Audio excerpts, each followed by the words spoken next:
Assalamualaikum warahmatullahi wabarakatuh. Saya Firda Juan dari Prodi PAI semester 5A. Baiklah, saya di sini akan menjelaskan ulang mengenai organisasi yang sebelumnya sudah dipresentasikan oleh saudari Maulidatul Fitriah. Pengertian organisasi. Organisasi merupakan pengelompokan orang-orang ke dalam aktivitas kerjasama untuk mencapai tujuan yang telah ditetapkan. Ini menurut Fayol dan Drasker.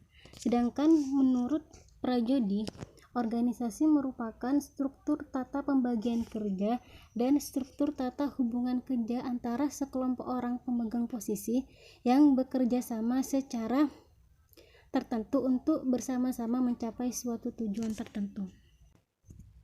Dapat ditarik kesimpulan pokok bahwa pandangan para penyusun pengertian organisasi itu dapat dikelompokkan dalam 3 macam, yaitu 1.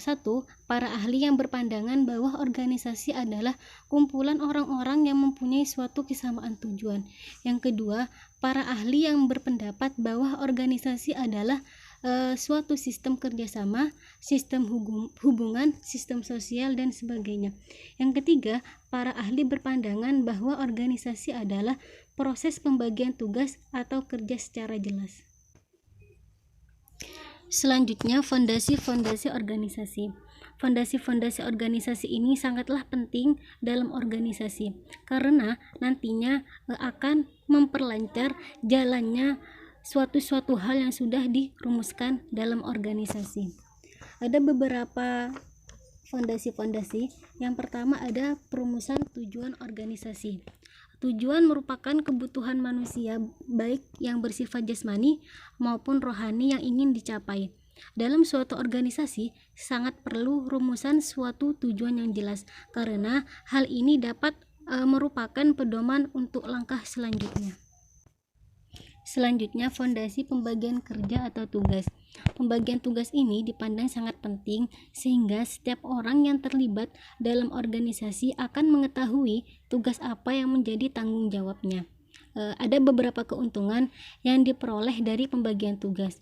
Salah satunya dapat memberikan ketentuan yang jelas bagi setiap tugas kepada orang yang akan mengerjakannya karena orang itu tidak dapat berada dan mengerjakan 2 pekerjaan dalam waktu yang bersamaan.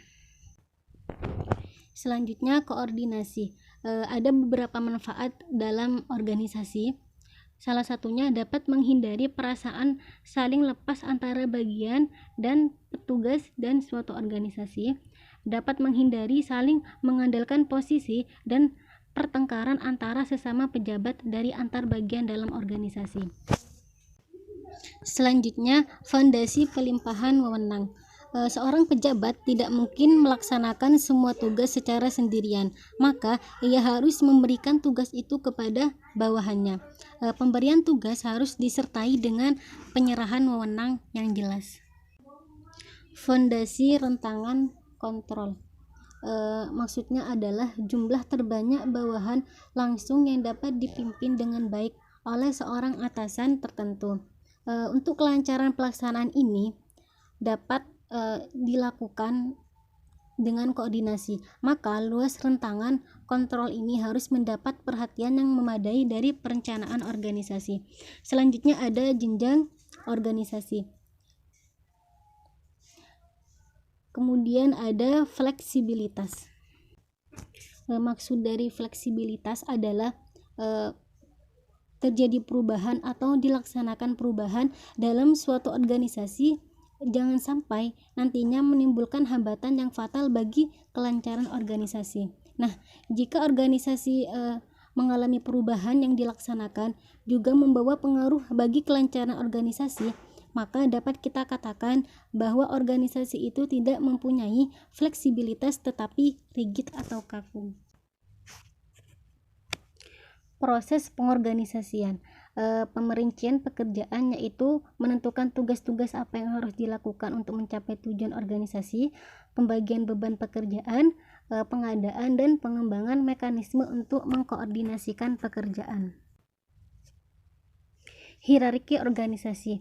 Hierarki organisasi ini berasal dari bahasa Inggris yang artinya jenjang organisasi, jenjang manajemen, Maksudnya adalah tingkat-tingkat satuan organisasi yang di dalamnya terdapat pejabat, tugas serta wewenang tertentu menurut kedudukannya mulai dari tingkat yang paling tinggi hingga ke tingkat yang paling rendah dalam suatu fungsi tertentu sesuai dengan hierarkinya.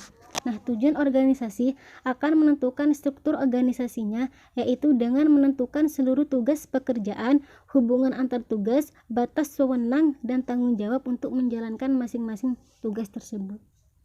Mungkin cukup sekian. Wassalamualaikum warahmatullahi wabarakatuh.